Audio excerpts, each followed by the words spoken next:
네, 오늘은 요한복음 4장 36절부터 38절까지 말씀으로 전도와 복음 선포와 구령이라는 제목으로 하나님 말씀을 나누기로 하겠습니다. 오늘 제가 방금 읽었던 그 설교 제목이 복음 전도와 그리고 복음을 선포하는 거, 구령. 이 세 단어는요, 원래 원어로는 유앙겔리조, 복음을 전하다, 복음을 선포하다. 유앙겔리조라는 단어를 우리나라 말로 조금씩 다르게 번역했다라고 볼 수 있습니다. 그러니까 원래는 같은 겁니다. 그런데 시간이 지나면서 우리 한국의 기독교계 안에서 이 각각의 세 단어의 뜻이 조금씩 변했습니다. 저는 이게 이제 변했으니까 문제다라는 주장을 지금 하고 싶은 것이 아니고, 그 뜻이 우리 일상생활에서 실제적으로 변해서 지금 그렇게 쓰고 있으니 어떻게 쓰이고 있는지를 잘 확인해 놓자, 그 말씀을 오늘 드리고 싶습니다. 이 전도와 복음 전포와 구령 세 가지가 어떻게 다른지 잠깐 살펴보고, 그 다음에 마지막으로 두 가지 오늘 주님께서 우리에게 주신 음성을 듣고자 합니다.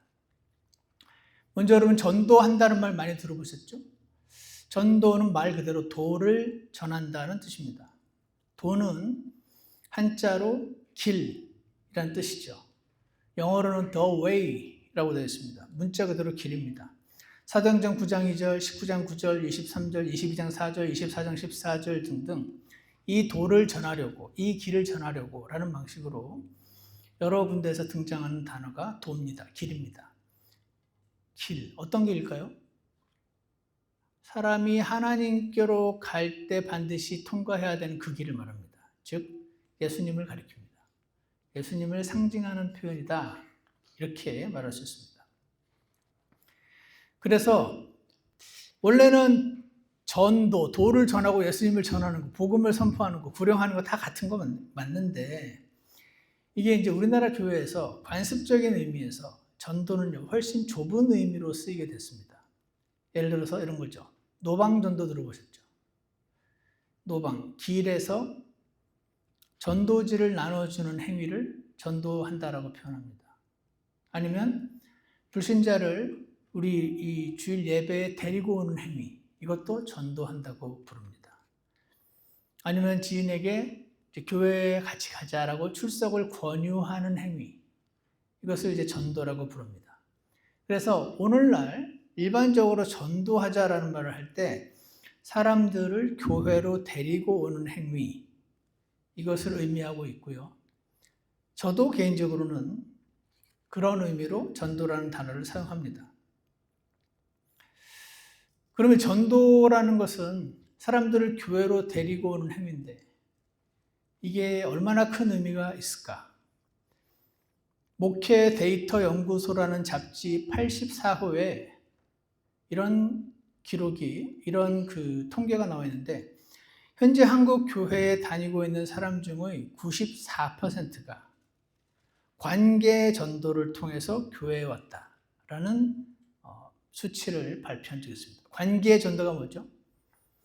길거리에서 모르는 사람 데려오는 게 아니고 내가 아는 친구, 친척, 가족, 관계가 있는 사람들을 교회로 데리고 왔다는 말이죠.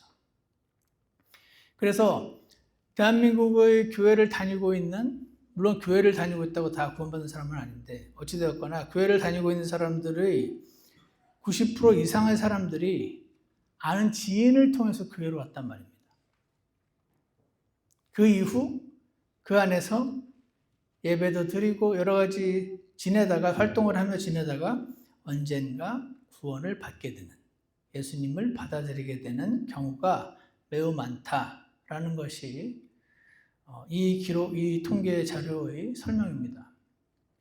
그러니까 어떤 사람이 여러분의 그 personal relationship boundary, 관계 안에 있는 어떤 사람을 교회로 이렇게 초청을 하고 데리고 오는 행위인 이 관계 전도 자체가 아주 큰 의미가 있습니다. 좀 전에도 여러분도 다 아시겠지만 전도돼서 교회 온다고 다 구원받는 건 아닙니다. 교회를 다니고 있다고 해서 다 하나님의 자녀는 아닙니다. 엄밀히 말하면 그렇습니다. 하지만 이 통계에 따르면 우리가 누군가를 일단 교회로 데리고 오거나 아니면 목장 모임으로 초청하는 그런 행위 자체, 전도 자체가 그 사람이 구원을 받는데 매우 큰 역할을 합니다. 그래서 사람들을 전도하는 거, 이 의미로 practical definition이라고 부르죠. 이런 의미로 교회로 데리고 오는 것은 매우 잘하는 것입니다. 자, 그러면 전도는 그런 의미로 일반적으로 쓰인다 하는 것이고, 구령은 무슨 뜻입니까? 구령은요, 성경에는 없습니다. 성경에는 없는 용어입니다. 이런 용어를 신학 용어라고 부릅니다. 성경에는 없는데 그 개념 자체는 거기 있기 때문에 그렇습니다. 제가 듣기로는 우리나라의 보통 장로교, 감리교, 선교교에서는 잘 안 쓰는 용어라고 합니다. 구령이라는 단어. 여러분의 귀에 익숙하다면 여러분은 원래 성서침례교회 혹은 독립침례교회를 다니셔서 익숙하신 겁니다. 한국교회에서는 주로 전도를 씁니다. 근데 이제 구령이라고 말할 때 구령도 이제 한문인데 한자인데 글자 그대로 영혼을 구원한다라는 뜻입니다. 구령, 영혼을 구원한다. 그래서 성서침례교회 계열의 교회들에서는 잠언 11장 30절에 있다. 이렇게 주장을 하시는데 잠언 11장 30절에는 의로운 자의 열매는 생명나무니 혼들을 얻는 자는 지혜로우니라는 말씀이 나왔습니다. 혼들을 얻는 자는 지혜로우니라. 혼들을 얻는다. He that winneth souls. He that wins souls. 혼을 wins. 이겨오는 자는 is wise. 라는 표현이 나와 있습니다. 그래서 원래 soul은 원래 혼이거든요. 혼. 영은 스피릿이에요. 그래서 he that winneth souls를 직역하면 구혼입니다. 근데 구혼은 이상하잖아요. 그래서 구령이라고 붙였습니다. 그래서 이것은 무슨 복음을 전해서 혼을 이겨오는 자는 지혜로우니라라는 이 성경 구절을 가지고 그러니까 혼을 이겨는 영혼을 구원하는 자는 구령하는 자는 지혜롭다. 그러니까 우리 모두 구령하자, 복음을 전하자, 전도하자 이런 의미로 사용을 합니다. 그런데 원래 이 잠언의 의미는 그런 뜻이 아닙니다.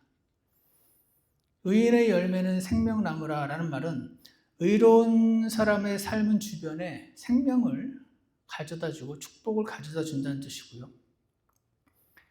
혼을 이겨오는 자는 라고 말할 때 이 혼이라는 단어가 원래 사람이라는 단어를 대체하여 쓰이는 경우가 많아서 혼을 이겨오는 자는 사람을 얻는 자, 사람의 마음을 얻는 자, 사람의 마음을 이렇게 끄는 자는 지혜롭다는 뜻입니다.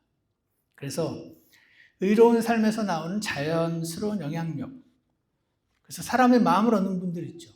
지혜롭고 행동이 좋으셔서 사람의 마음을 잘 사고 얻는 분들이 계십니다. 그런 분들이 지혜롭다는 것입니다. 사실 잘 적용하면 원래 복음을 전할 때도 마음을 먼저 얻으면 복음을 전할 때 좋으니까 이 마음을 얻는 자를 구령한다라고 이해를 하는 것은 해석이라기보다 적용이라고 말할 수 있습니다. 잘못된 것은 아니라고 생각합니다. 어쨌거나 아까 그 전도라는 단어의 뜻이 변했듯이 이 지금 구령도 잠언의 원래 의도에서는 변한 것은 팩트입니다. 현재는 어떻게 쓰이냐면 구령하면은 복음을 전해서 그 사람이 예수님을 믿기로 결단하게 만드는 행위라는 정의로 구령이라는 단어를 사용합니다. 저도 여러분 앞에서 구령했다, 구령이 중요하다 이런 말을 할 때 똑같은 의미로, 이 의미로 사용을 합니다. 복음을 전해서 그 사람이 예수님을 믿기로 결단하는 행위를 의미하면서 구령이라는 단어를 씁니다. 그러니까 전도와 구령은 그 practical definition에 있어서 전도와 구령은 전도는 사람들을 교회에 데리고 오고 구령은 그가 예수님을 믿게 하는 행위니까 원인과 결과와 같은 어떤 느낌이 있습니다. 교회 와야 구원받을 확률이 높아지니까, 전도돼야 구령될 확률이 높아지는 것은 매우 일반적인 사실인 것입니다. 그러면 이제 마지막으로 복음 선포. 복음 선포는 이 전도와 구령을 이어주는 다리다, 이렇게 말할 수 있을 것 같습니다. 왜냐하면 사람들을 교회에 데리고 와서 복음이라는 것을 선포했을 때 그가 그 복음을 받아들이면 구령이 되는 거니까. 그렇죠? 그런데 이제 복음을 선포한다고 할 때 중요한 것은요, 그럼 복음이 뭡니까? 라는 질문입니다. 복음을 선포한다 할 때 복음이 뭡니까? 복음. 무엇을 선포를 해야, 무엇을 전달해줘야 복음을 전하는 것이고 그 복음을 믿어야 구원을 받게 되는데 뭐를 믿어야 되는 겁니까? 라고 누군가가 여러분에게 물으시면, 복음은요, 원래 영어로는 가스펠이죠. 가스펠. 헬라어로는 유앙겔리온. 그래서 굿뉴스, 기쁜 소식이라는 뜻입니다. 제너럴 텀이에요. 기쁜 소식. 그러니까 성경에 이 복음이라는 단어는 여러 의미를 갖고 있습니다. 예를 들어서 왕국 복음이라는 게 있습니다. 왕국 복음 뭡니까? 이 지상에 세워질 왕국이 곧 가까이 왔다라는 기쁜 소식입니다. 어떤 이들은요, 이 복음을 선포하는 것을 이렇게 이해하십니다. 하나님은 당신을 사랑하십니다 라고 제가 예전에 용산역에서 지나다닐 때 마이크를 켜놓고 외치시던 그분 생각이 납니다. 하나님이 당신을 사랑하신다. 기쁜 소식입니까? 나쁜 소식입니까? 기쁜 소식이죠. 그런 의미에서 복음이라고 말할 수 있다 없다? 있습니다. 그러니까 복음은 성경책이다, 이렇게 말할 수 있습니까? 없습니까? 있습니다. 테크니컬리 말할 때 틀린 말은 아닙니다. 우리 아빠가 이번에 돈을 많이 벌었다. 복음입니까? 아닙니까? 기쁜 소식입니다. 하나님이 당신을 미워하지 않고 사랑하신다. 기쁜 소식이죠. 복음 맞습니다. 하지만 복음을 선포한다라고 표현할 때 그때 그 복음의 정의는 훨씬 좁고 구체적입니다. 여러분께서 만약 나는 복음을 선포하고 싶다 라고 생각하신다면 하나님은 당신을 사랑하십니다. 오늘 같은 말도 사실은 복음은 복음이긴 하지만 이 내용을 선포할 때 사람들이 구원을 받지는 않습니다. 여러분이 복음을 선포하기 원한다고 할 때 반드시 선포해야 되는 내용이 있는데 그것은 예수님이 당신 대신 죽으셨어. 당신 죄를 다 가져가셨다. 이겁니다. 복음 선포는 이걸 조금 다르게 표현하면 하나님이 당신 대신에 예수님을 대신 죽이셔서 당신 죄값을 대신 치르게 하셨다. 이게 복음입니다. 고린도전서 15장 2절에서 4절에 나와 있는 매우 협소한 의미에서의 복음. 사도 바울이 이 복음을 전하기 위해서 나는 여기까지 달렸다라고 말할 때 그 복음은 단순히 하나님이 이 세상을 창조하셨다, 곧 이 세상의 왕국이 다가온다, 하나님이 당신을 사랑하신다라는 제너럴한 의미에서의 복음이 아니고 하나님이 당신을 사랑해서 예수님을 보내셔서 그를 대신 죽이셔서 당신 죄를 사하셨다. 이 짧은 센텐스입니다. 여러분의 친구가 지금 병원에서 죽어가는데 5분 뒤에 죽는데 야, 나 천국 가고 싶어. 뭘 믿어야 되니? 지금부터 우리 교회에 다니기로 결심하고 회원 카드도 쓰고 하나님 널 너무너무 사랑하시는데 라는 것을 다 전할 시간이 없을 때 하나님이 너를 사랑하셔서 네 죄를 대신하시기 위해서 예수님을 죽이셔서 네 죄를 용서하셨어. 이걸 전해주면 됩니다. 이걸 믿으면 사람이 구원을 받습니다. 앞으로 우리가 기도 많이 하고 착하게 살고 헌금도 많이 하고 봉사도 해야 되고 이거가 아니고 하나님이 당신을 대신해서 예수님을 죽이셔서 당신의 죄를 사면하셨다. 이 사실을 믿으면, 복음을 믿으면, 예수님을 믿으면 구원을 받는다. 이것을 전하는 것이 고린도전서 15장 2절에서 4절까지 나와 있는 복음 선포인 것입니다. 여러분, 복음을 선포하기 원하십니까? 복음을 선포하기 원하는, 물론 이 짧은 센텐스를 말하기까지 여러 단계가 필요할 수는 있어요. 어떤 사람이 하나님의 존재도 안 믿는데 이거부터 대뜸 말하기 좀 어렵습니다. 막 따지고 뭘 한마디 한마디마다 다 따지기를 원하는 사람 앞에 이렇게까지 이 말을 전하기 어려울 수도 있습니다. 하지만 기억하십시오. 성경에는 좋은 말이 가득하고 기쁜 소식도 가득한데 정말 어떤 사람의 마음이 활짝 열려서 나 5분밖에 시간이 없는데 지금 내가 뭐 믿어야 돼? 라고 묻는 사람에게 여러분은 뭐를 정할지 확실하게 알고 계셔야 됩니다. 예수님이 너 대신 죽으셔서 네 죄를 가져가셨어. 네 죄가 사해졌으니 너는 천국 가는 거지. 그것을 전하는 것이 복음입니다. 정리를 다시 해볼게요. Practical definition으로서 전도는요, 교회, 원래는 다 같은 뜻이에요. 하지만 일반적으로 전도는 교회에 사람을 데려오는 것입니다. 좋은 겁니다.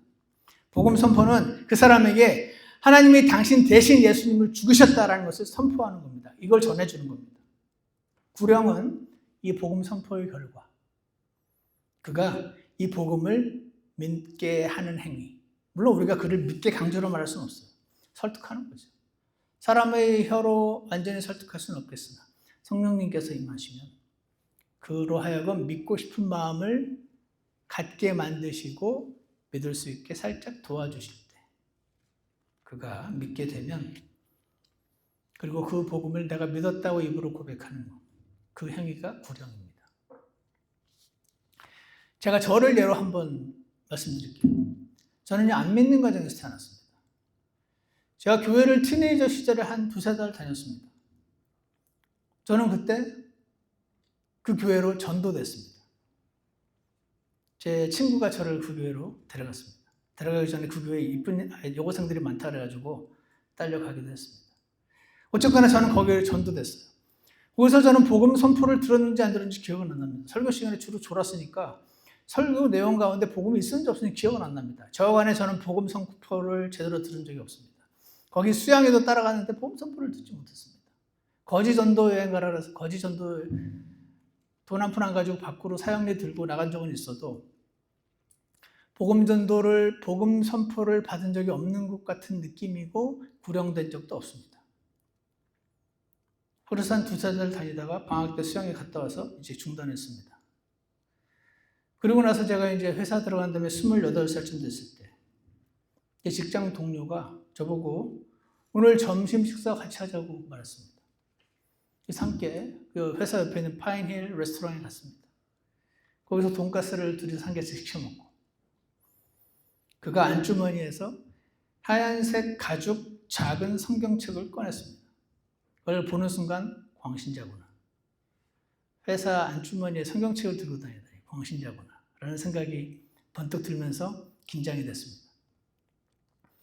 그 사람이 성경책을 이렇게 차서 탁 피더니 히브리서 9장 27절을 보여줬습니다. 지금 그가 뭐하고 있는 겁니까? 제게 지금 복음을 선포하는 중인 겁니다. 구령하기 위해서 뭔가를 지금 하고 있는 중이죠. 복음 선포 중인 겁니다. 구령을 시도한 거고 복음을 선포하는 중입니다. 전도하진 않았습니다.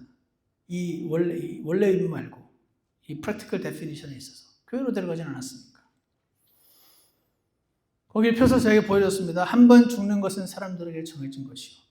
이것 뒤에는 심판이 있나니. 한 번 죽는 것은 사람들에게 정해진 것이요. 이것 뒤에는 심판이 있나니. 저랑 그는 삼성물산 프로젝트 사업부 선박해양팀 소속이었습니다. 저는 십 파이낸싱 쪽이었고 그 친구는 중고선 판매 쪽이었는데 우리가 분야는 조금 달라지만 맨날 다루는 것이 계약서입니다.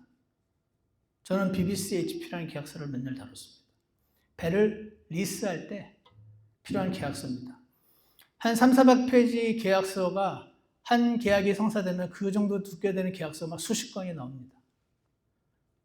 그럼 그거를 읽고 변호사와 상대방과 함께 은행들과 함께 계약 조건을 가지고 싸우는 일이 제 일이었습니다. 그래서 제가 본의 아니게 3년 회사 다니면서 계약서라는 개념에 익숙해져 있었습니다. 제게 복음을 전해주신 동료가 이렇게 말했습니다. 서충원 씨, 성경이 하나님과 사람 사이의 계약서인 거 알아요? 그랬습니다. 그래요? 몰랐는데요. 하나님이 자신의 계약 조건을 여기 이 책 안에다가 써놓으셨습니다. 계약서입니다. 저한테 그랬습니다. 서충원 씨가 믿거나 말거나 상관없이 하나님은 이 계약서에 기록된 대로 움직이실 겁니다. 그렇게 말했습니다. 저는 그 말을 듣고 그래요? 했습니다. 구약 성경을 올드 테스트먼트라고 신약 성경을 뉴 테스트먼트라고 부르는 거 아시죠? 그건 들어봤어. 거기서 테스트먼트가 커버넌트라고도 번역되는 단어라서 올드 커버넌트라고도 부르는 거 아시나요? 저는 그때 사실 속으로 깜짝 놀랐습니다. 왜냐하면 제가 계약서 읽으면 맨날 나오는 단어가 커버넌트입니다. 약속이라는 뜻이죠. 그것도 아주 엄중하고 시리어스한 약속, 언약이라는 뜻이 커버넌트입니다. 그 성경이 계약서라는 말이 커버넌트라는 단어 때문에 저는 개인적으로 진짜 그런가? 하는 생각이 들었습니다. 그 사람이 계속 대화를 이어나갔습니다. 이 계약서, 언약에 따르면 서충환 씨가 믿거나 말거나 서충환 씨는 한 번 반드시 죽고 그 뒤에 심판이 있다라고 되어 있습니다. 라고 말했습니다.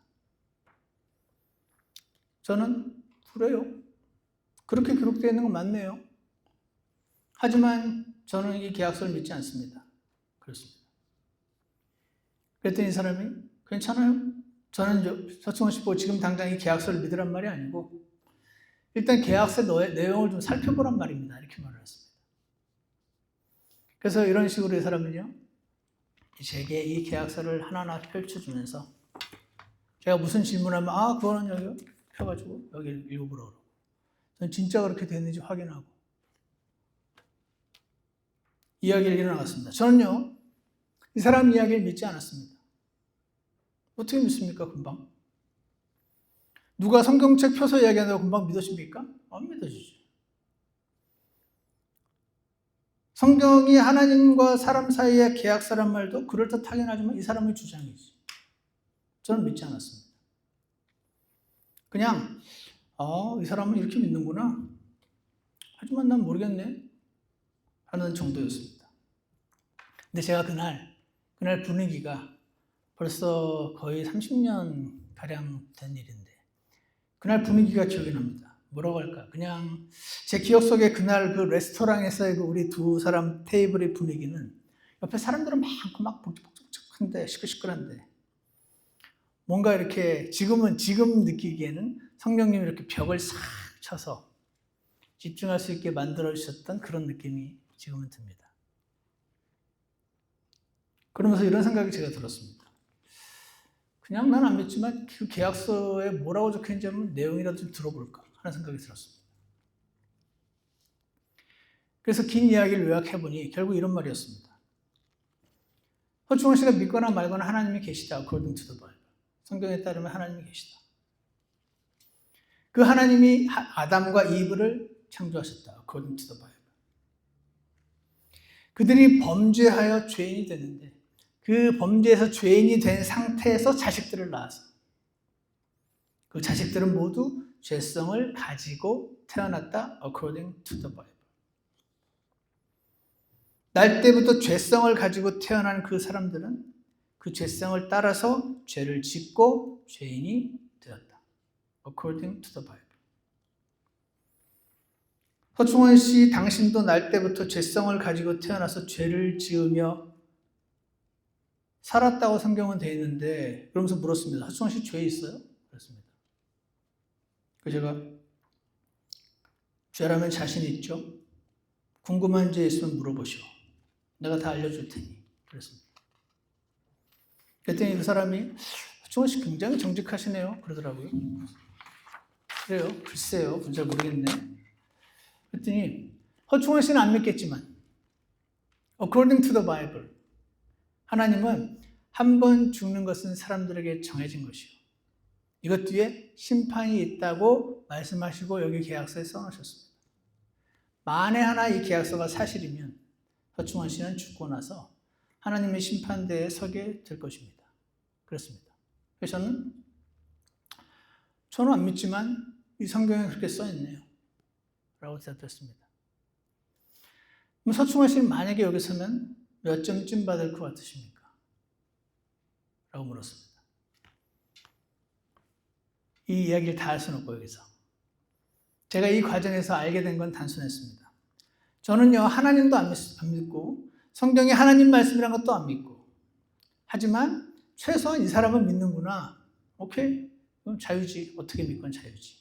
최소한 이 사람을 비롯해서 많은 기독교인들이 하나님이 쓰셨다고 믿는 이 책에는 진짜 그렇게 적혀 있네 라는 걸 그날 확인했습니다. 이 책에 따르면 난 아니라고 생각하지만 난 죄인인데 사실은 제가 죄인인 거는 이 책이 아니어도 제가 알고 있었습니다. 꼭 이 책으로 확인해야 알 수 있는 게 아닙니다. 그거는. 하지만 저는 천국도 믿지 않았고 지옥도 믿지 않았습니다. 그냥 저는 이렇게 분주하게 힘들게 열심히 살다가 죽는 허무한 인생이지 거기까지만 제가 알고 있었습니다. 저는 그때 생각이 나면 그에게 질문했습니다. 이거는 그럼 어떻게 되는 거예요? 그럼 교회는 왜 다니는 거예요? 회개는 뭐예요? 그럼 이거는 뭐예요? 선행은 어떻게 하는 거예요? 선행과 상관없어? 등등등 생각나는 데마다 계속 물었고 그 사람은 성경책을 펼쳐가면서 제 기억에 제게 답을 해주고 직접 읽어보라고 하고 요지는 이겁니다. 하나님은 아담과 이브를 만드셨다. According to the Bible. 온 인류는 아담과 이브의 후손이다. According to the Bible. 물론 According to the Darwin 모두 원숭이의 자손이지만 According to the Bible은 모든 인류는 아담과 이브의 후손이다. 부모로부터 많은 성품들이 자식들에게 유전되듯이 그들의 죄성이 자녀들에게 유전되었다. 죄성을 가지고 태어나서 죄를 지음으로써 죄인이 되었고. 근데 여기 문제가 하나 있다. 문제는 하나님이 당신을 사랑하신다는 것이다. 당신을 사랑하셔서 당신이 죽음 이후에 심판을 받고 지옥에 가길 원치 않으신다는 것이 문제다. 그랬습니다. 제가 물었습니다. 그게 왜 문제예요? 하나님 정도 되면 내 죄 그냥 없애줄 수 있는 거 아니에요? 제가 그랬습니다. 저는 잘은 모르지만 하나님쯤 되면 뭐든지 하실 수 있어야 되는 거 아니야? 라는 생각이 있었습니다. 그래서 이렇게 말합니다. 그분은 뭐든지 할 수 있는 분이니까 당신의 죄를 사면해 버리실 수 있습니다. 마치 대통령 되면은 범죄자들 사면해주고 죄를 용서해주고 풀어주듯이 당신 죄 하나쯤 사면해주는 거 일도 아니지. 하지만 그럴 수가 없다. 왜? 온 우주를 심판하셔야 되는 분이 정당한 이유도 없이 당신 죄를 당신이 참 이쁘네? 이쁘다고 그냥 사면해주고 쟤는 참 뭔가 밉네? 밉다고 사면 안 해주면 그게 어떻게 합당한 심판자인가? 온 우주의 심판자로서 그것은 자격이 없다. 이렇게 말을 하더군요. 그러면서 이런 말을 해줬습니다. 판사인 아버지가 어느 날 보니까 자기 아들이 법정에 들어왔어요. 아들의 죄목을 검사한테 쭉 들어보니 100만 불 벌금을 선고하든지 30년 감옥에 보내든지 둘 중에 하나인 정도의 심각한 죄였어요. 이 판사인 아버지는 순간 딜레마에 빠졌습니다. 거룩하고 공정한 판사로서 guilty, 유죄 판결을 내리고 감옥으로 보낼 것인가? 아니면 사랑만은 나는 아버지니까 무죄라고 선고를 할 것인가? 전자의 판결을 내리자니 내 아들이 너무 불쌍하고 후자의 판결을 내리자니 판사로서 불가능한 일이고 그때 이 아버지가 이렇게 판결을 내립니다. 당신은 유죄. 하지만 이 아들은 돈이 없어요. 판사는 법정의 벤치에서 내려갑니다. 저쪽에 앉아있는 아들 앞으로 가서 안주머니에서 체크북을 꺼내서 그 체크에다가 100만 불 적어서 아들에게 건네줍니다. 이렇게 함으로써 아버지로서의 사랑과 판사로서의 공의를 모두 만족시켰다. 이 말을 제게 해줬습니다. 그날. 제가 그 말을 들으면서 아주 놀랍더라고요. 오, 진짜 사랑과 공의가 다 만족됐네? 와, 굉장히 정교한데? 저 나름대로 굉장히 정교한데, 성경? 이렇게 생각을 했었더랬습니다. 그렇지, 판사가 자기랑 친하다고 무조건 무죄 판결 내리고 자기가 미워한다고 유죄 판결 내리고 그러면 안 되지. 그건 아니지. 공정한 판사는 자기 아들이라고 해도 공정한 판결 내려야지. 야, 근데 한 명의 개인으로서 아버지로서 그 아들이 치러야 될 대가를 아빠가 대신 치러주면 되는 거네. 야, 그러면 사랑과 공의가 다 만족되네. 그렇게 생각할 때 사람이 말했습니다. 서충원 씨, 예수님이 십자가에 못 박히신 사건이 바로 그겁니다. 하나님이 당신 같은 사람 죄 하나 용서해 주는 거 쉽습니다. 대통령이 사면해 주듯이 사면해 버리면 끝입니다. 하지만 그러면 공정한 판사가 아니지 않습니까? 당신의 죄에 대한 판결, 죽음, 둘째 사망, 지옥 판결을 내리시고 그 죽음을 아들 예수님이 대신 치르게 하셔서 당신을 향한 심판과 사랑을 완성하셨습니다. 언제? 내가 태어나기도 2000년 전, 태어나기도 전에, 훨씬 전에, 2000년 전에.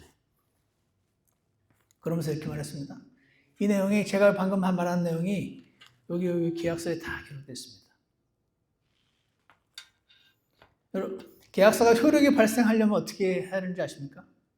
저는 이 계약서를 한번 완성을 해봤는데, 그 서소동인가? 그쪽에 조선 호텔이 있어요. 거기에 그 무슨 홀을 예약을 하고, 거기에 이제 변호사들, 은행들, 조선 사람들, 해운사 사람들, 우리 회사 영업부, 파이낸스 팀, 법무팀 다 모입니다. 한 50명 이상 됐던 것 같은데. 거기서요, 뭐 합니까? 사이닝 세러머니를 합니다. 그때 우리 과장님이 아주 비싼 만년필을 막 사더라고요. 쫙 만년필 깔아놓고 모여서 그렇게 열심히 계약서를 만들었지만 그날 사인 안 하는 끝입니다. 다 같이 멋있게 밥 먹고 앞에 나와서 당사자들이 사인을 합니다. 나머지 사람들은 다 witnesses, 증인들로서 또 옆에 사인을 합니다. 그렇게 해서 계약이 완성이 돼요.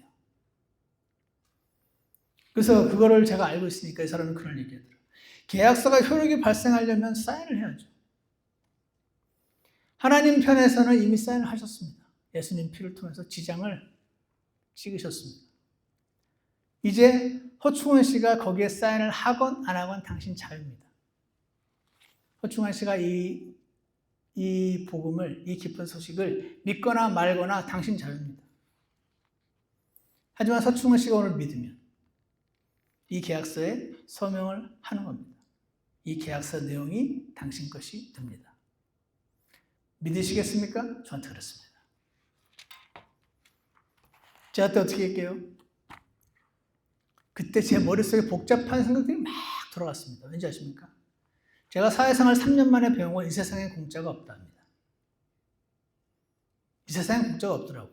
뭔가 나한테 되게 잘해주는 것 같더니 나중에 뭔가 이렇게 바라더라고요. 그래서 strings attached, 뭐 그런 표현을 미국 사람들이 쓰는데, 이 세상에 공짜 없는데 이 사람이 왜 나한테 공짜로 이 좋은 거를 지금 나눠주지?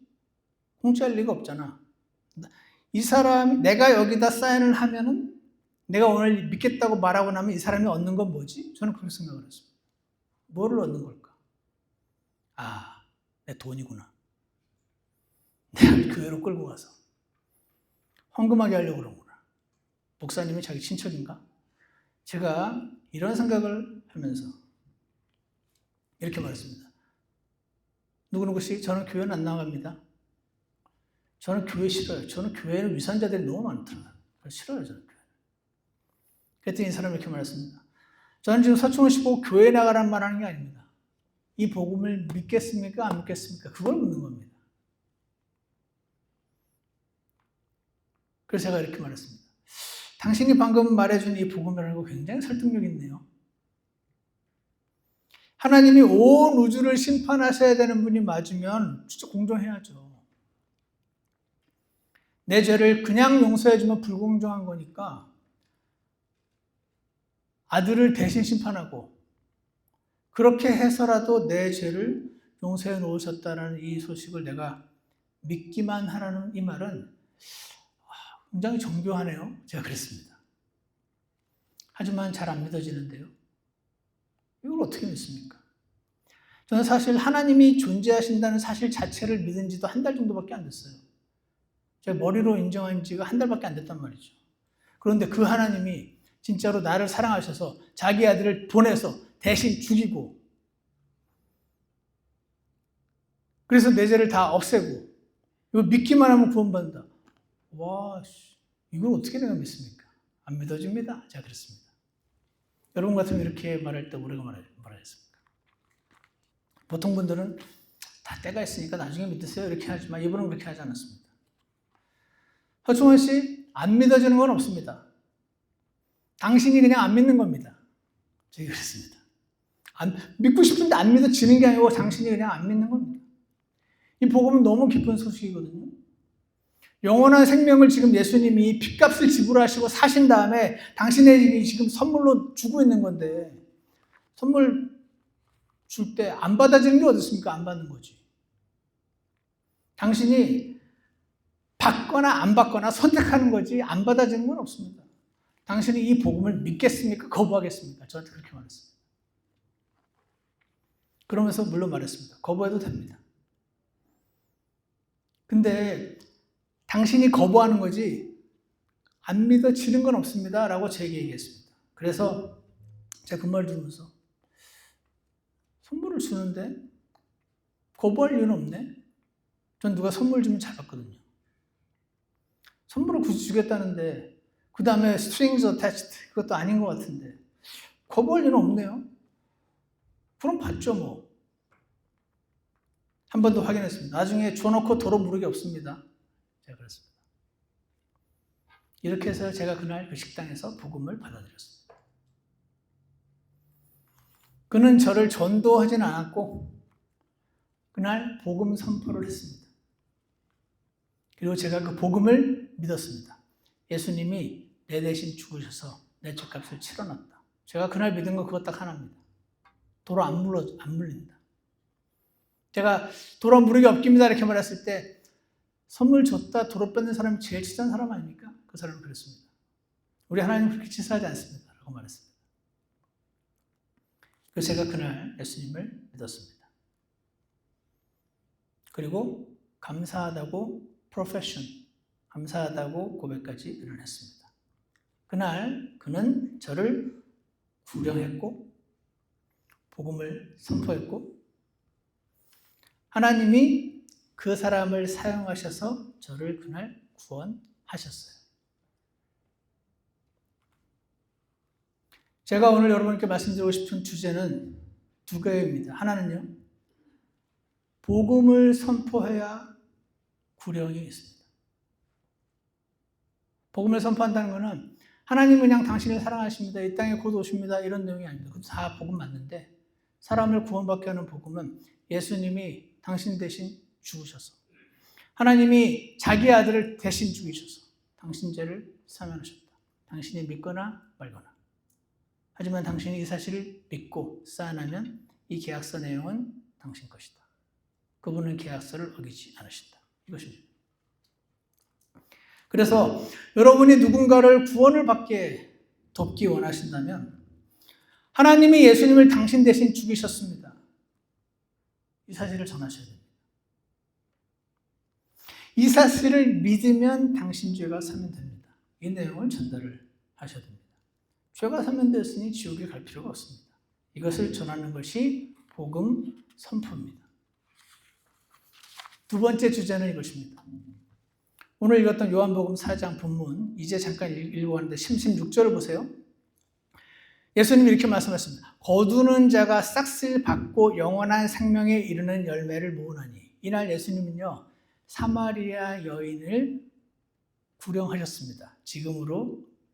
지금의 방식으로 표현을 굳이 하자면 조금은 다른데 어쨌거나 거두는 자가 싹쓸 받고, 그날 예수님은 거두는 자 역할을 하셨어요. 거두는 자가 싹쓸 받고 영원한 생명에 이르는 열매를 모으나니. 이 사마리아 여인을 모으셨습니다.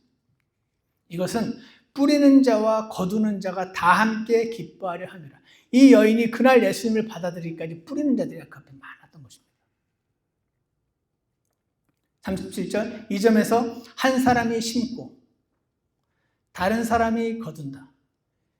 심는 역할을 하는 자가 있고 거두는 역할을 하는 자가 있다. 그 말이 참되도다. 38절, 내가 너희를 보내어 너희가 수고하지 않은 것을 거두게 하였느니. 여러분, 그날 저에게 복음을 전해서 저를 구령한 이 사람은요, 저를 거뒀어요. 열매를 거둔 거예요. 하지만 자기가 수고하지 않은 걸 그날 거둔 겁니다. 다른 사람들은 수고하였고, 이 사람이 한 사람을, 영혼을 열매로 얻게 되는 그날 있기 전까지 수많은 사람들이 수고했고, 너는 그들의 수고에 참여하였느니라. 이렇게 말씀하십니다. 그날 그 레스토랑에서 그 직장 동료는 저를 구령했고 열매를 거뒀습니다. 하지만 예수님은 지금 한 사람이 심었고 한 사람은 거둔다, 이렇게 말씀하셨습니다. 그날 그 사람이 저를 열매를 거두기까지 많은 사람이 저를 위해 씨를 뿌렸습니다. 그날 제 동료는 여러 명의 일꾼들 중 한 명으로 그날 거두는 역할을 한 겁니다.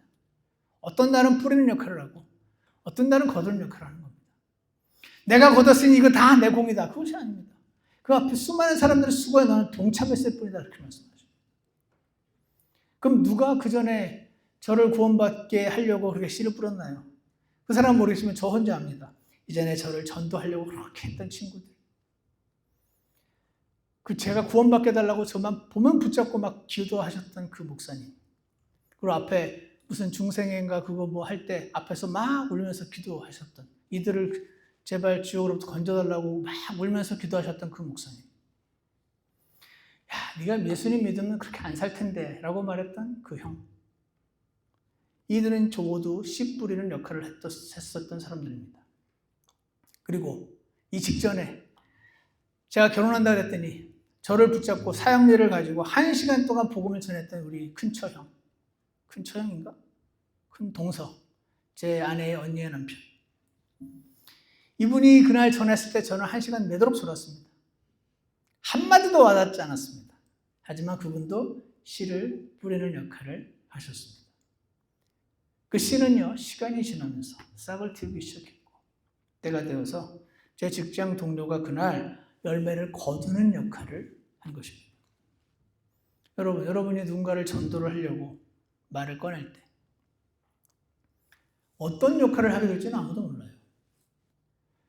저 사람은 딱 전해주면 구원 받을 것 같은데 딱 전했는데 이상한 반응을 얻고, 저 사람은 안 돼. 하는데 그게 의외로 구원받고, 이런 일이 생깁니다. 여러분의 판단과 전혀 상관없이 어떤 때는 본의 아니게 씨 뿌리는 역할을, 어떤 때는 본의 아니게 열매를 거두는, 수확하는 역할을 하게 됩니다. 여러분이 오늘부터 열심히 복음을 선포하는 법을 공부해서 누군가에게 하나님이 당신을 지옥에서 건지시려고 예수님을 대신 죽으셨다라고 말할 때 코웃음을 틱 치면서 그걸 누가 믿냐고 하는 사람들을 만납니까? 안 만납니까? 만납니다. 그러지 마시고 이거라도 보세요. 전도 주시면 눈앞에서 쫙쫙쫙쫙 찢어가지고 푹 침을 뱉어서 땅에다가 내던지고 발로 뒷밟으며 저를 끝까지 째려보면서 가는 사람도 만납니다. 저는 뭐 한 겁니까? 씨 뿌린 겁니다, 그냥. 나는 열매를 거두고 싶은데 그건 내가 정하는 내 역할이 아닙니다. 그냥 내 역할은 오늘 씨 뿌리는 거였네. 그냥 털고 가는 겁니다. 그러다가 어느 날 제 직장 동료처럼 열매를 거두는 역할을 하게 될 날도 올 것입니다. 내가 너희를 보내어 너희가 수고하지 않은 것을 거두게 하였나니 다른 사람들은 수고하였고 너희는 그들의 수고에 참여하였느니라. 여러분, 우리가 다른 사람들의 수고에 참여하기를 원합니다. 잘 안 되기도 하고 그들의 그 매서운 반응을 생각을 하면 두려울 때도 있지만, 여러분이 전도도 하시고 복음도 공부해서 복음도 선포하시고 구령도 시도하시고 하셔서 한 영혼이 구원을 받는데 하나님께 꼭 쓰임 받으시기를 축복합니다. 기도하겠습니다. 사랑과 은혜가 풍성하신 하나님 아버지, 오늘 복음과 전도와 구령에 대해서 잠시 살펴보았습니다. 그리고 과거에 있었던 일들을 새삼 다시 생각해 보았습니다. 잘 준비된 사람을 제가 만났던 것 같습니다. 제가 하는 질문도 막혀놓지 대답하고 성경책을 펴서 보여주고 강요하지 않고 계속해서 선택을 말했었던 그 사람 말 입술을 사용하셔서, 그러나 성령님께서 그 자리를 강하게 임하게 하시고 저의 성향에 맞게 예수님을 믿게 도와주셨던 거 감사합니다. 제가 그날 예수님을 믿어서 제 인생이 바뀌었습니다. 소망 없는 자에게 소망이 생기고, 생명이 없고 죽음 가운데 사망 가운데 살아가던 자가 생명을 얻고 인생의 빛을 얻게 되었음을 인하여 참으로 감사합니다. 주님, 우리 모두가 이 자리에 계신 대부분의 분들이 그렇게 예수님을 만났습니다. 아직도 우리 주변에 예수님 모르는 분들을 그것이 씨 뿌리는 자 역할을 하는 것이든 거두는 자 역할을 하는 것이든 우리가 어떻게든 하나님께 사용될 수 있게 우리를 사용해 주시기를 간절합니다. 그 인생이 하나님의 은혜를 많이 경험하며 살아가는 복된 인생이 될 것을 믿어 의심치 않습니다. 주님께서 우리를 사랑해 주시고 은혜를 베풀어 주시고 우리의 사랑하는 주변의 친구들과 가족들과 친지들을 주님께서 그들의 마음을 준비시켜 주시고 우리를 만나게 하여 주시옵소서. 예수님 이름으로 기도드렸습니다. 아멘. 찬송가 163장 함께 부르겠습니다.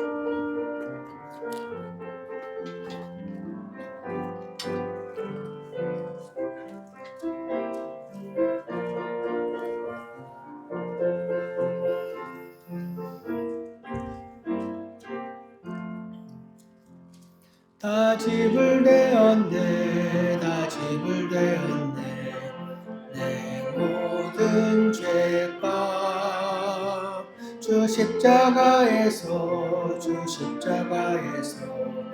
다 갚으셨네. 주님이 흘린 피 날 대속하였네, 날 건지시었네.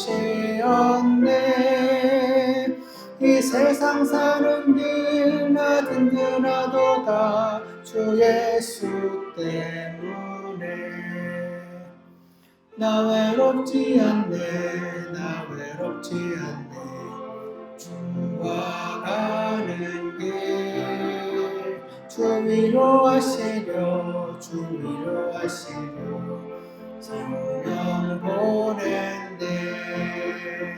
주 성령님께서 날 인도하시네, 늘 함께 하시네.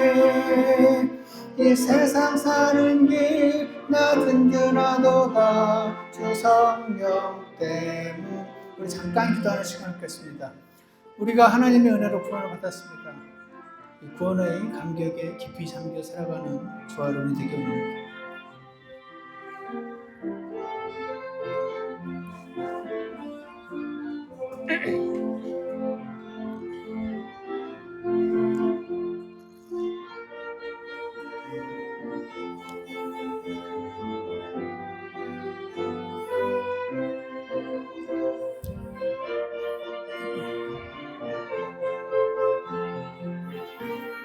이제 끝난 분들은 3절 하겠습니다. 주 말씀 따라서 살아가다가 주 다시 오시면 주님 만나네. 주님의 말씀은 내 발의 등이요 내 길의 빛이네.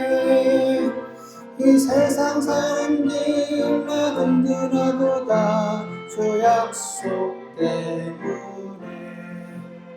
아멘. 기도하겠습니다. 사랑하는 하나님 아버지, 오늘 우리가 들었던 모든 말씀은 하나님이 영감으로 기록하신 이 말씀 안에 모두 기록되어 있음을 보았습니다. 주님, 이 말씀을 사탄의 그 수많은 계략에도 불구하고 지켜서 보호하셔서 오늘날 우리 손까지 전달해 주셨다는 이 말씀 자체가 기쁜 소식, 복음인 것을 압니다. 사람은 믿을 수 없고 아무리 유명한 사람도, 아무리 공부를 많이 하는 사람도 믿을 수 없는데 오직 기록된, 영감으로 기록된 말씀만 믿을 수 있음을 주님 앞에 고백하오니 이 말씀을 통해서 하나님께서 우리에게 약속하셨던 그 약속들이 모두 어떤 것인지 확인하고 약속을 클레임하는 자들 되게 도와주셔서 하나님 말씀을 믿고 실행하고 순종하며 따름으로 주님을 경험하게 되는 저희 모두가 되도록 인도하여 주시옵소서. 아직 하나님을 모르시고 예수님을 모르시는 분들이 많습니다. 주님, 저희도 그랬습니다. 하나님의 은혜가 임하면, 그리고 저희가 준비되면 그들을 준비시키면 주님께서 그들을 만나게 하시고 복음을 전하시고 구령하실 줄 믿습니다. 저희들을 부족하지만 사용해 주시고 주님이 원하시는 한 명도 잃어버리지 않고 모두 얻기를 원하시는 주님의 그 원하심이 저희를 통해서 아직 조그만 일부라도 꼭 이루게 하시길 주 예수님 이름으로 기도드렸습니다. 아멘. 예배를 마치겠습니다.